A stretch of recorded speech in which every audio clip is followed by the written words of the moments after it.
तो ब्रेक के बाद स्वागत है आप सभी का। कैबिनेट की बैठक खत्म हो चुकी है। 14 अगस्त से विधानसभा सत्र बुलाने का प्रस्ताव इस बार हुआ है। कैबिनेट ने इस प्रस्ताव को मंजूरी दी है। 21 दिन का समय एक तरह से दिया गया है।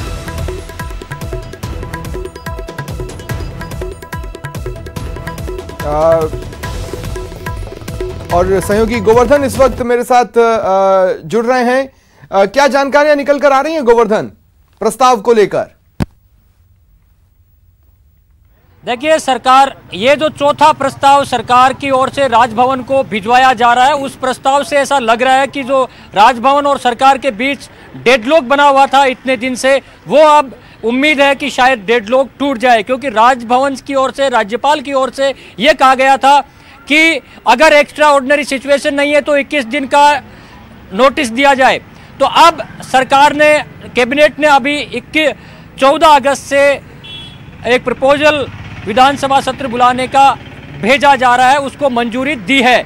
मतलब जो पुराने वाला प्रस्ताव था, गवर्नर को ये भी उसमें छूट रहेगी कि अगर वो माने तो 14 दिन से, मतलब जो पुराना 5-6 दिन का जो प्रस्ताव था उससे गिनती करके और 21 दिन का नोटिस मान सकते हैं। अगर इसमें गवर्नर नहीं मानते तो फ्रेश 21 दिन का समय देने का भी सरकार उस पर राजी हो गई है। तो इस फार्मूले के बाद में अब लग रहा है कि जो टकराव की स्थिति थी वो खत्म हो जाएगी। सरकार ने अपनी ओर से 14 अगस्त का एक इस प्रपोजल में रखा है कि वो 14 अगस्त से सत्र बुला ले।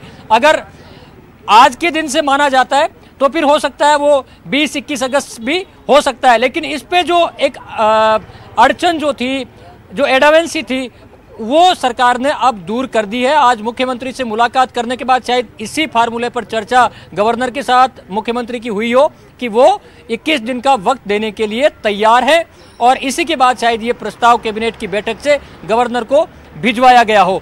तो अगस्त एक तरह से देखें तो गोवर्धन, हालांकि टकराव की स्थिति जरूर बनी, लेकिन सरकार ने इसे नाक का सवाल नहीं बनने दिया। बीच का रास्ता भी अगर निकल सकता है तो निकालने की कोशिश की है। और सबसे अहम बात, अब सरकार शायद इन कुछ दिनों के टकराव के दौरान और नंबर्स को लेकर इतनी कंफर्टेबल हुई है कि वो 21 दिन तक भी रुकने को तैयार है।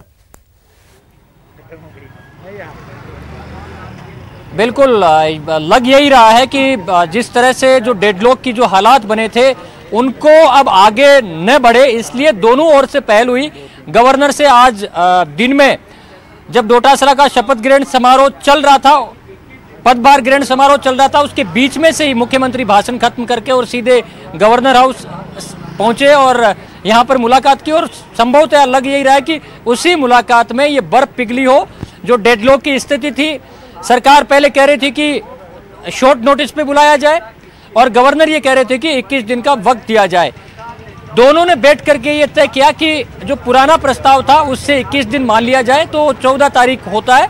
और उस फार्मूले के आधार पर अब सरकार ने 14 अगस्त से बुलाने का प्रस्ताव भेजा। हालांकि गवर्नर इसमें संशोधन करेंगे तो भी, जैसा कि अभी मंत्री प्रताप सिंह खाचरियावास कह रहे थे कि गवर्नर इसमें अगर संशोधन भी करेंगे तो वो अपने हिसाब से देख लेंगे। मतलब जो एक अड़चन जो थी, एक जो गतिरोध था, वो कम से कम अब टूटता हुआ दिख रहा है। शुक्रिया गोवर्धन हमारे साथ जुड़ने के लिए और तमाम जानकारी। बढ़ते हैं आगे। दुश्मनों का दिल दहलाने वाला आ गया है, चीन की नींद उड़ाने वाला आ गया है, पाकिस्तान को पस्त करने वाला आ गया है, बाहुबली आ गया है, रफाल आ चुका है। यानी अब चीन और पाकिस्तान दोनों ही दुश्मनों की खैर नहीं, क्योंकि भारत के पास अब ऐसा योद्धा है जो हर वार का करारा जवाब देने में सक्षम है।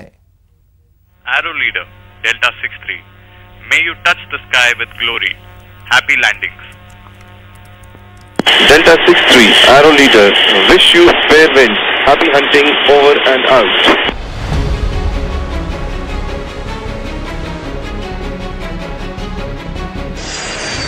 आ गया सबसे बड़ा रक्षक,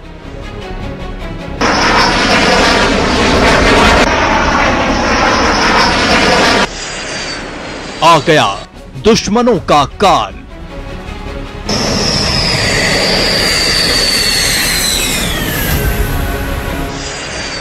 आ गया बाहुबली।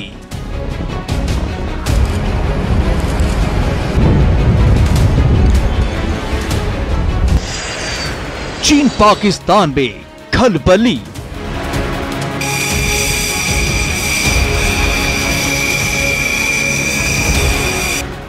ग्रैंड, सुपर ग्रैंड, ऐसा वेलकम, इतना भव्य स्वागत ना आपने कभी देखा होगा और ना ही सुना होगा।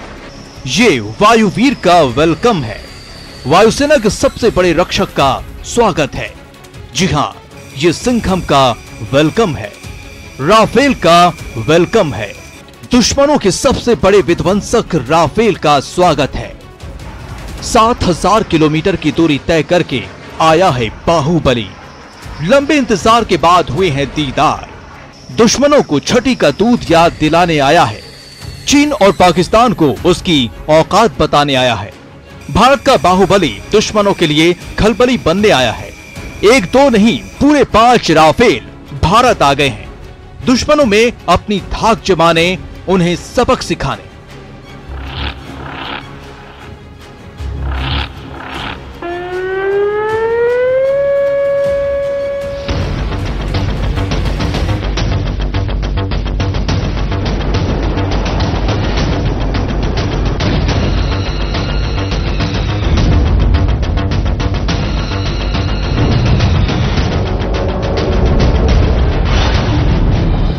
लड़का हरफन मौला,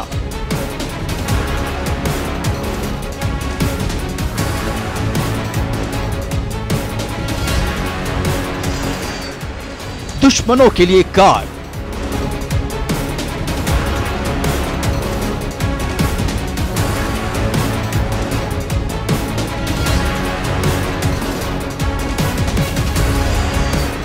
आकाश का बाहुबली,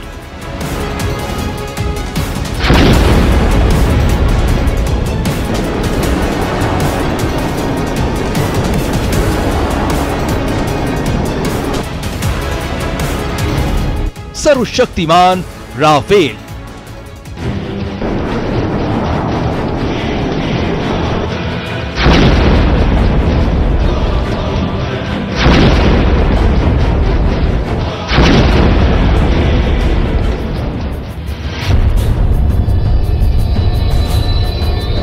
जिसके आगे कोई नहीं टिक पाता, खुला आसमान जिसका साम्राज्य है, जिसे देखते ही दुश्मन थर थर कांपने लगता है, वो राफेल लड़ाकू विमान हिंदुस्तान आ चुका है। भारतीय वायुसेना भी जानती है कि राफेल लड़ाकू विमान की उसके लिए क्या अहमियत है। तभी तो राफेल लड़ाकू विमान के पहली खेप की जिम्मेदारी सौंपी गई है अंबाला एयरबेस पर तैनात 17 एरो गोल्डन स्क्वाड्रन को, जिसका अपना अलग ही एक गौरवशाली इतिहास रहा है। 17 एरो गोल्डन स्क्वाड्रन को राफेल की कमान सौंपी गई है। 17 एरो गोल्डन स्क्वाड्रन ने करगिल युद्ध में अहम भूमिका निभाई थी। इस दस्ते में पहले मिग 21 के टाइप 96 फाइटर जेट शामिल थे। अब मिग 21 के टाइप 96 विमान रिटायर हो चुके हैं, लिहाजा इस स्क्वाड्रन को राफेल की जिम्मेदारी सौंपी गई है। 17 स्क्वाड्रन जो है ये पहले मिग 21 टाइप 96 जहाज ऑपरेट करता था, जो फेज आउट हो गए हैं, और इस स्क्वाड्रन ने कारगिल की लड़ाई में बढ़ चढ़कर हिस्सा लिया था। इनफैक्ट जो इसमें एक स्क्वाड्रन अजय आहूजा जो शहीद हुए, वो इसी स्क्वाड्रन से ऑपरेट कर रहे थे उस समय पे। साफ है, वायुसेना का रक्षक उस स्क्वाड्रन के साथ है जिसका इतिहास गौरवशाली है। यानी अब चीन और पाकिस्तान की बेचैनी जायज है, क्योंकि भारत के इस वायुवीर के आगे पाकिस्तान तो पस्त है ही, ड्रैगन भी बेबस ही नजर आ रहा है।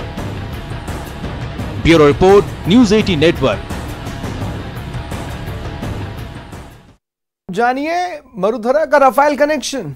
राफेल को फ्रांस से भारत लाने में मरुधरा के एक लाल का भी योगदान है। तो जानिए राफेल की पायलट टीम में शामिल जालोर के रहने वाले विंग कमांडर अभिषेक त्रिपाठी।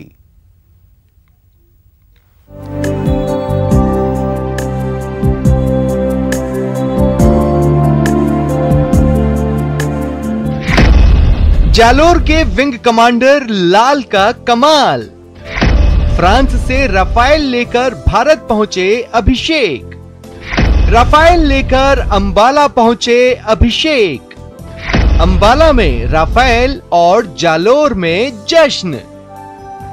आसमान का सिकंदर, ताकत से बाहुबली और दुश्मनों के दांत खट्टे कर देने वाला हिंदुस्तान का रखवाला राफेल भारत पहुंच गया है। पूरा देश राफेल के स्वागत में जुटा है। वहीं उसी राफेल को लेकर फ्रांस से भारत पहुंचने वाले जालोर शहर के ब्रह्मपुरी निवासी विंग कमांडर अभिषेक त्रिपाठी के स्कूल में जश्न का माहौल है। शिक्षक और शहर के निवासी एक दूसरे को मिठाई खिलाकर अभिषेक की इस उपलब्धि को सेलिब्रेट कर रहे हैं। आज हमारा विद्यालय परिवार बड़ा ही हर्ष महसूस कर रहा है कि हमारे इस विद्यालय का छात्र पूरे भारत में अपना नाम रोशन कर रहा है। इस विद्यालय ने बड़ी बड़ी अच्छी प्रतिभाएं दी है और आगे भी इन्हीं प्रतिभाओं को देता रहेगा। आज विद्यालय पूरे परिवार के अंदर हर्ष और खुशी का माहौल है। विद्यालय के डायरेक्टर दिनेश जैन साहब ने भी उसके उज्जवल भविष्य के प्रति शुभकामनाएं दी है।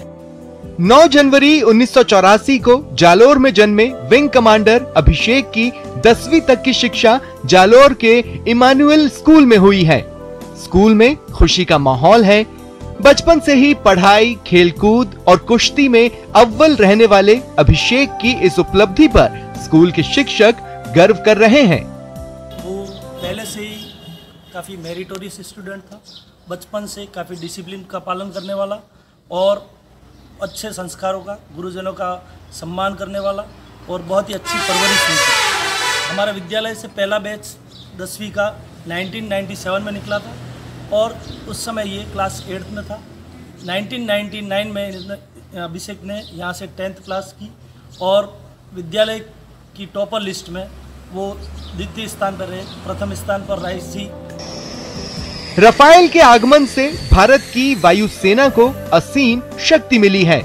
वहीं मरुधरा के लाल विंग कमांडर अभिषेक के राफेल से जुड़ने पर पूरा जालोर गर्व कर रहा है। हरिपाल सिंह, न्यूज़ 18, जालोर। और चले रुकते हैं एक ब्रेक के लिए।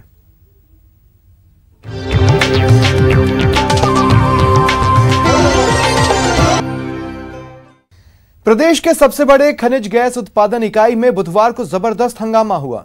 अपने साथी की मौत के बाद भड़के कर्मचारियों ने कई वाहनों को तोड़ा फोड़ा और घंटे भर तक उत्पात मचाते रहे।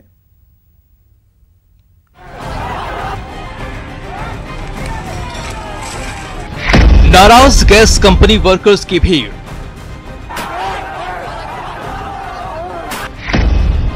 वाहनों में तोड़फोड़ करते कर्मचारी।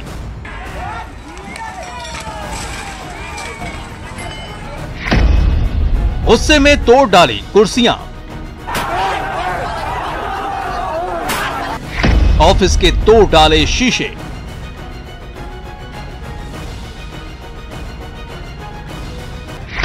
साथी वर्कर की मौत पर भड़के कर्मचारी। गुस्से में वाहन को निशाना बना रहे ये हैं बाड़मेर के गुड़ा मलानी स्थित रागेश्वरी गैस टर्मिनल के वर्कर। 2 दिन पहले हुए अपने श्रमिक साथी की मौत और कंपनी की लापरवाही के बाद कर्मचारी अचानक बेकाबू हो गए और बुधवार को कंपनी के वाहनों पर हमला कर कई वाहनों में तोड़फोड़ किया और गार्ड रूम के शीशे के साथ कुर्सियां भी तोड़ डाली। सभी श्रमिक बिहार के रहने वाले बताए जा रहे हैं। करीब 400-500 जो बिहारी श्रमिक हैं वो सब वहां पर इकट्ठे हुए और नारेबाजी की कंपनी के खिलाफ। और फिर उन्होंने जो कंपनी के मेन गेट पर एक गार्ड का कार्यालय था जिसमें कंप्यूटर वगैरह अन्य सामग्री थी और शीशे वगैरह थे, उसको तोड़फोड़ कर दिया। 2 दिन पहले टर्मिनल में काम करने वाले एक कर्मचारी की मौत हो गई, जिसके बाद पुलिस की पहल पर कंपनी ने कर्मचारी के परिजनों को 15 लाख मुआवजा भी दिया। लेकिन बुधवार को अचानक कर्मचारी कंपनी पर कम मुआवजा देने का आरोप लगाते हुए भड़क गए और तोड़फोड़ मचाई। देखिए, 3 दिन पूर्व आरजीटी जो गैस टर्मिनल है वहां पर एक श्रमिक जो बिहार से था उसकी कार्य करने के दौरान कोई हादसे में मृत्यु हो गई थी।